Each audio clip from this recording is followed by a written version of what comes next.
Kalau untuk mental itu yang pertama kita selalu bilang, terutama kan semua berenang mungkin dari pemula ya, dari awal. Iya, Kita cari jam terbang. Untuk jam awal mungkin terbang. kita nggak ngincer untuk juara, yang penting kamu perbaiki cara berenangmu, tekniknya bagus. Terus yang kedua mungkin eh ya udah kamu banyakin aja jam terbang, ikut lomba meskipun kalah, meskipun waktumu Hmm, jelek, yang penting kamu ada progres. iya. Baiklah meskipun katakan waktunya jelek, tapi kamu yang dulunya startnya jelek sekarang jadi bagus.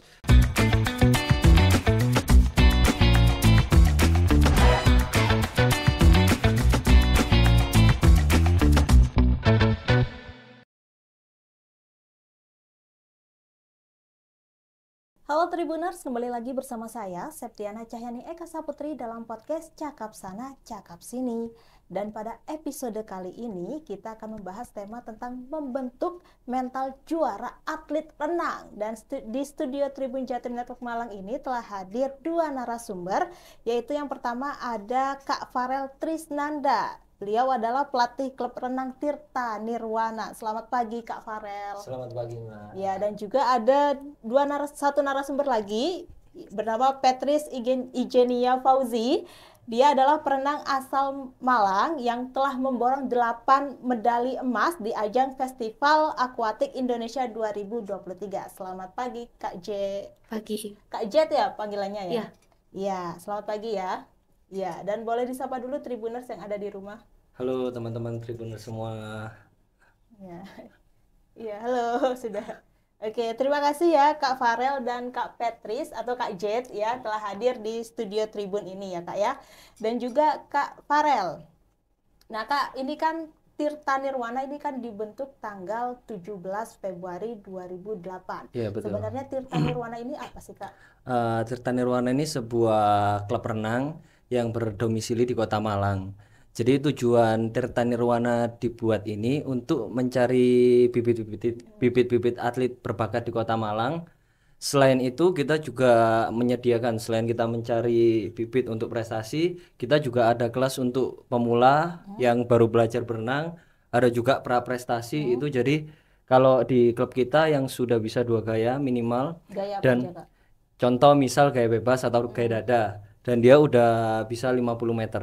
Jadi kolam untuk lomba kan standar internasional ada 25, ada 50. Nah, standar di kita minimal ya itu bisa 50 meter sama bisa minimal dua gaya. Dua Itu sih, gaya. ya.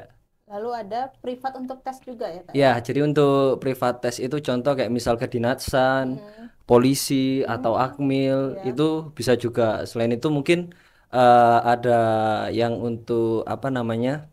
Kesehatan, biasanya kan ada orang tua yang hobi Iya, berenang gitu Kak, berenang. jadi dia bisa juga privat, itu mungkin nyesuaiin dengan jam kerja orang-orang itu, terus bisa juga antar pelatih sama si klien itu menyesuaikan sendiri. Iya, Itu iya. sih. Kalau untuk kelas pemulanya tuh nggak dibatasi usia ya kak ya? Kalau untuk kelas pemula kita minimal 4 tahun nggak. 4 tahun Iya, minimal. karena motorik untuk anak usia 4 tahun itu Hmm, lagi bagus-bagusnya, lagi iya. meningkat lah. Hmm, Jadi kalau misal 4 tahun ke bawah mungkin kita sarankan dia perkenalan dengan kolam. Jadi sama keluarga hmm, dia dibawa ke tempat wisata, ke hmm, kolam sambil diawasi untuk eh, buat dia bisa nyaman dulu lah sama hmm. air, pengenalan itu sih. Biasanya kalau untuk kelas pemula nih gaya renangnya gaya apa kak? Kalau pemula kita di kalau di klub kita itu Iya. gaya dada atau bebas. Jadi Hmm, kita cari, oh misal awal dia kita coba bebas-bebas, dia kadang kurang apa ya, kurang cepat. hmm, Mungkin kita kasih gaya dada. Jadi kan tiap orang mungkin kadang mudengnya atau pemahamannya beda-beda. Ada yang mungkin di gaya dada dia bisa lebih paham, di gaya bebas dia lebih ini. Jadi kita majukan dua gaya itu dulu. Itu sih. dua Iya, gaya itu dulu gaya bebas sama bebas dada. dan gaya dada Iya, untuk pemula ya kak ya? ya. Iya. Dan sampai saat ini ya kak ya, ini kan Tirta Nirwana itu telah mencetak atlet-atlet rendang berprestasi ya kak ya. Sudah Ya. ada berapa atlet yang berprestasi di Tirta Kalau Nirwana sendiri? untuk yang prestasi itu Iya. sebenarnya rata dari Oh berbagai rata. kelompok umur. Cuma apa namanya, di klub kita, jadi kita mulai pondasi dari awal yang Hmm. kecil-kecil itu kita perbaiki dari teknik dulu.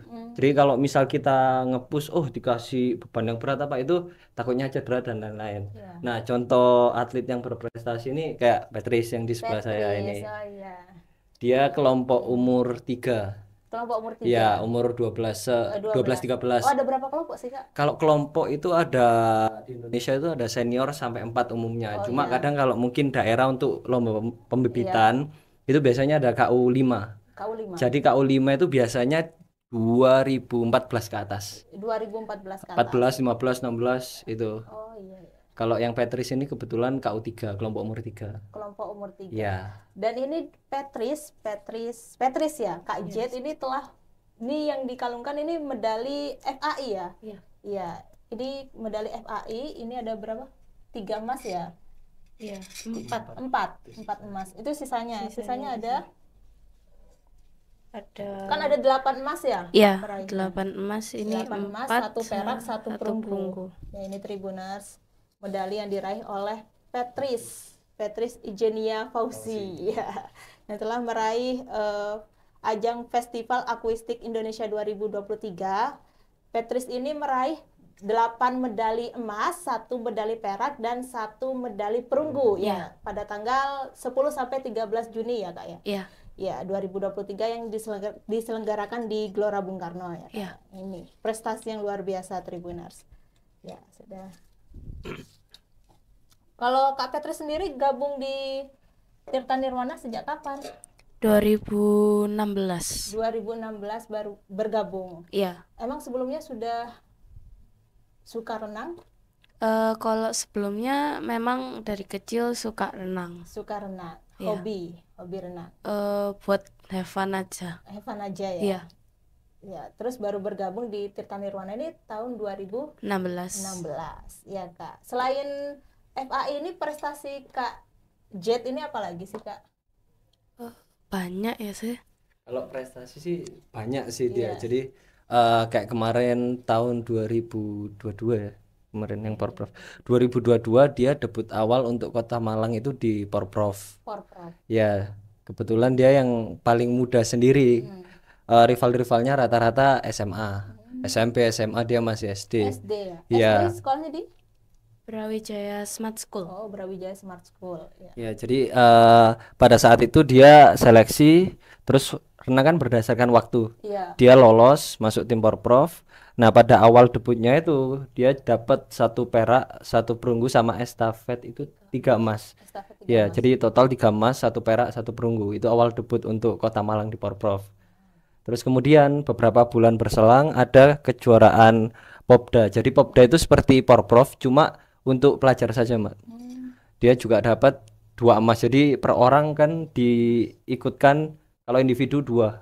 Jadi 2 nomor. Kebetulan dia individu dapat semua 2 emas, terus tambah estafet 1 jadi 3 emas. 3 emas. Itu ya. sih Selain yang Patrice ini ada lagi gak atlet-atlet yang berprestasi di Tirta Nirwana? kalau yang berprestasi sih banyak, cuma yang nasional sih ada beberapa, sisanya kita masih kebetulan banyak yang lebih yang kecil-kecil. Iya, yang kecil masih junior. Jadi kita membibit untuk meneruskan regenerasi yang udah ada di nasional ini. Untuk persiapan lomba-lomba ini membutuhkan waktu berapa lama, Kak, latihannya?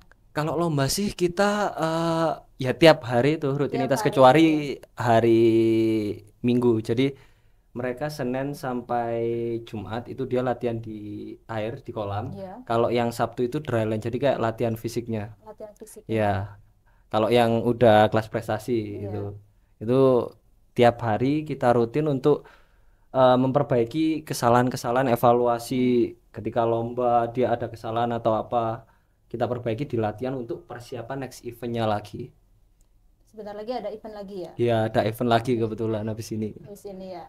Oke, dan seberapa penting keterlibatan pelatih ini bagi seorang atlet? Kalau pelatih sih sangat penting menurut saya. Jadi pelatih ada untuk mengoreksi, mengevaluasi sama membimbing si atlet.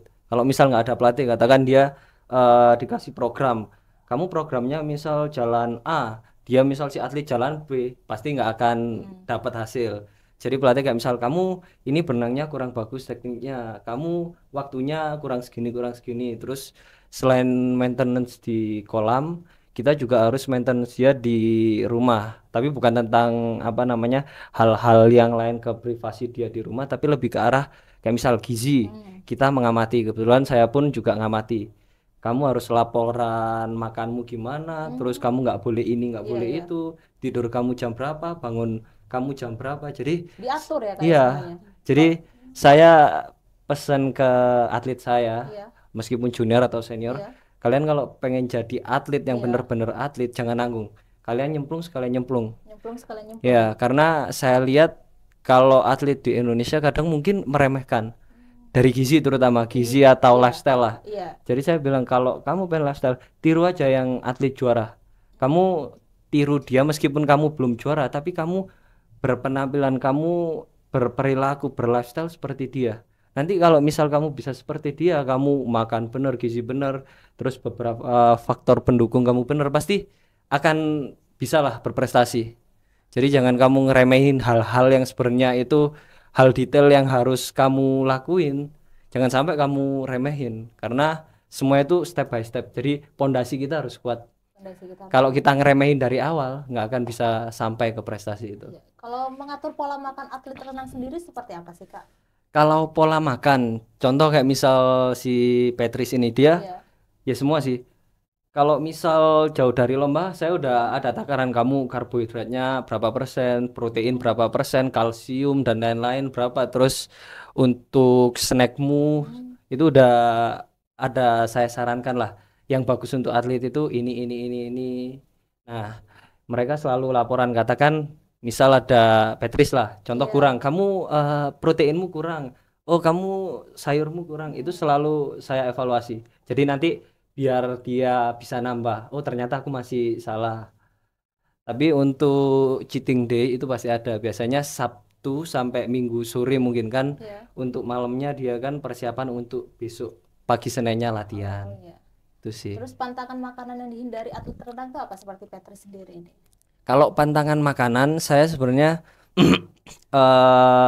ya itu tadi kayak misal cheating day kamu yang biasanya katakan hari-hari biasa makan gorengan, makan Hindari ya gorengan ya itu. gorengan dihindari, terus kayak instan Instan itu dihindari kimia. Jadi lebih apalagi yang masih junior ya, saya nyarankan untuk real food. Jadi makanan yang asli kayak misal daging, terus ikan, sayur apa, daripada yang dia konsumsi kayak protein terus yang buat orang gede kan masih belum saatnya. Iya. Pasti ada waktunya lah dia. Jadi kalau yang untuk junior, saya selalu menyarankan lebih ke real food. Real food. Iya, daripada dia beli kayak susu protein yang buat bentuk otot, itu kasihan ginjalnya nanti. Kasihan ginjalnya. Iya, Berarti organ-organnya nanti rusak malahan. Berarti harus benar-benar dijaga makannya ya, Kak. Betul. Dan kendala yang pernah dihadapi kakaknya nih ya sebagai pelatih dalam memberikan arahan kepada atlet itu apa sih, Kak? Kalau arahan pada saat latihan atau Iya, arahan pada saat latihan. kalau pada saat latihan sih beda-beda. Jadi saya harus mengenali karakter si atlet.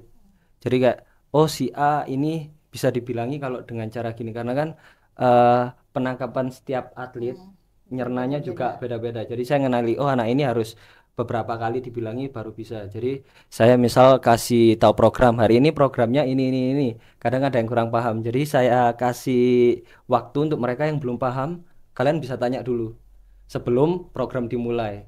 Nah, itu selalu saya terapkan karena saya memahami bahwa tiap orang untuk segi penangkapan juga beda-beda.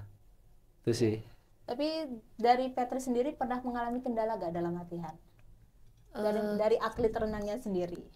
Kalau latihan sih yaitu mungkin ada kayak program dalam bahasa yang baru, itu kadang ada kesulitan dikit untuk memahami dan itu langsung tanya.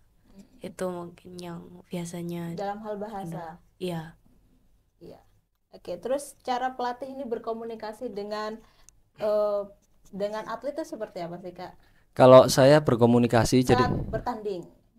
saat bertanding. Kalau di renang kan kebetulan nggak bisa kayak sepak bola yang Iya, panggil pemain atau apa. Jadi kita pelatih sama atlet kita selalu berdiskusi ketika latihan. Biasanya sebelum mulai latihan atau kita selesai latihan. Jadi saya bilang ke anak-anak, ke atlet-atlet, kalau pada saat latihan itu ibaratnya apa ya? waktumu lebih lama dibanding lomba. Lomba kamu cuma 2-3 hari dan turunnya mungkin cuma beberapa menit atau beberapa detik. Jadi kamu harus bener-bener matengin. Jadi apa ya ibaratnya jadi good habitmu lah, kebiasaan baik yang kamu lakuin nanti akan di lomba terpakai. Contoh kayak misal kita makan tangan kanan dari kecil, kan pasti kebiasaan tangan kanan. Iya. Latihan pun sama. Jadi kayak misal kamu berenang mulai start, underwater, breakout, export apa buat pertandingan, kalau kamu biasakan di latihan, pasti nanti akan dapat. Nah, kalau untuk pada saat pertandingannya mungkin briefingnya pada malam hari sebelum lomba atau pada saat pagi hari sebelum dia pemanasan. Itu sih. Seperti itu ya Kak. Iya. Terus cara mendisiplinkan atlet saat latihan atau saat bertanding seperti apa Kak?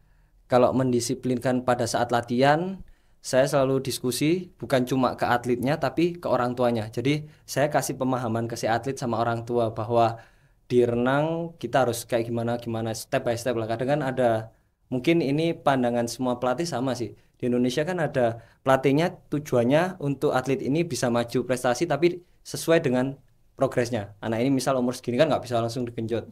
Nah kadang di Indonesia itu orang tua selalu menggurui si pelatih. Jadi kan si anak ini apalagi masih kecil kan bingung. Kayak misal pelatihku bilang ini tapi orang tua aku bilang gini. Nah biasanya terjadi ketika orang tuanya bernafsu untuk si anak ini cepat juara. Cepat juara. Ha, Ambisi ambisi orang yang tua. terlalu besar. Kadang kan ada yang misal si anak dikasih seperti itu dia bisa, tapi kalau yang misal nggak bisa malah nanti takutnya terganggu psikisnya sama mungkin dia bisa berhenti untuk menjadi atlet karena terlalu banyak tekanan pressure dari orang tua. Seperti itu ya. Iya, jadi saya selalu koordinasi dengan orang tua atlet supaya mereka sama-sama tahu tujuan kita seperti ini, seperti ini, seperti ini. Si anak harus ngelakuin latihan, terus berangkat, jangan telat, makan, terus tidur. Kita bilangi, kita florkan ke semua orang tua sama atlet supaya kita satu tujuan. Jadi kalau misal pelatih aja yang punya tujuan, atlet sama orang tua nggak ada, nggak akan bisa mencapai prestasi. Iya. Terus yang terakhir ya Kak ya, ini cara pelatih membentuk mental juara atlet renang ini seperti apa? Kalau untuk mental itu yang pertama kita selalu bilang, terutama kan semua berenang mungkin dari pemula ya, dari awal. Kita cari jam terbang. Untuk awal mungkin kita nggak ngincer untuk juara, yang penting kamu perbaiki cara berenangmu, tekniknya bagus. Terus yang kedua mungkin ya udah kamu banyakin aja jam terbang, ikut lomba meskipun kalah, meskipun waktumu jelek, yang penting kamu ada progres. Baiklah meskipun katakan waktunya jelek tapi kamu yang dulunya startnya jelek sekarang jadi bagus, itu bisa bagus, itu sebuah kemajuan. Terus untuk apa namanya mental yang gede-gede mungkin dia ada ketika dia punya target, aku pengen nomor 1, aku pengen waktu kayak gini, tapi nggak sesuai dengan realitanya, kadang kan down. Mungkin saya kalau ke atlet saya selalu bilang ini salah kita, maksudnya bukan pure salahmu. Ayo kita sama-sama bangkit lagi, kita bangkit lebih kuat, jangan sampai kamu apa ya nyerah. Saya selalu bilang ke anak-anak gini, jadi jangan sampai kamu nunjukin kalah terus nangis di depan lawan apa malah mereka bersorak-sorak. Jadi jangan nyerah sebelum apa ya, pokok kalian jangan nyerah sebelum selagi kalian punya nafas, jangan sampai kalian nyerah. Kalian menyerah ketika kalian udah nggak ada nyawa. Kalau masih ada nyawa, orang yang ngehina kamu, orang yang ngejudge kamu, tunjukin kamu bisa comeback stronger, kamu bisa bangkit lebih kuat. Jadi itu. Jadi anak-anak kan bukan kita dia jatuh malah kita pressure atau apa, tapi ketika dia bangkit, kita pelatih atlet sama-sama introspeksi untuk bangkit lebih kuat supaya mentalnya bisa lebih matang lagi. Itu sih. Tapi selama Patricia ini menjadi atlet, ada gak kira-kira omongan negatif yang menjatuhkan mental Patricia sendiri? Kira-kira ada gak? Kalau itu sih memang ada. Terus cara Patrice ini menyikapinya seperti apa? Ya kadang itu dibuktikan dalam pertandingan itu, membuktikan kalau kita tuh nggak kayak gitu, kita bisa lebih. Bisa lebih dari orang yang menghina itu. Iya. Dan bisa membuktikan membawa 8 medali emas dalam ajang FAI 2003. Terima kasih ya Kak Patrice dan Kak Farel atas waktunya telah hadir di studio Tribun ini. Ya. Mungkin ada yang pesan-pesan yang mau disampaikan mungkin Kak Farel dan Kak Patrice mungkin pada Tribuners yang ada di rumah yang ingin menjadi atlet juara seperti Kak Patrice atau yang ingin bergabung bersama Tirta Nirwana mungkin. Kalau buat atlet-atlet yang di sana tetap semangat buat latihannya dan jangan pernah menyerah. Untuk semua yang ingin mungkin menjadi atlet atau yang mungkin sudah menjadi atlet, kalian harus percaya sama proses kalian dan jangan bandingkan proses kalian dengan orang yang lain. Dibandingkan. Ya, Jangan jadi membanding- kita tetap bandingkan. percaya kepada diri kita sendiri meskipun orang bandingin atau apa, kita tetap percaya kemampuan kita yang terbaik lah. Iya, baik. Terima kasih ya Kak Farul dan Kak Fetri Ya, atas sama-sama. waktunya. Oke. Oke, baik Tribuners, sampai di sini dulu perjumpaan saya kali ini. Saya Septiana Cahyani dan Sisinya Fauzi. ya, Para dan Trisna dengan Ridwan. pamit undur diri dan sampai jumpa kembali lagi dalam podcast Cakap Sana Cakap Sini episode berikutnya. Dadah.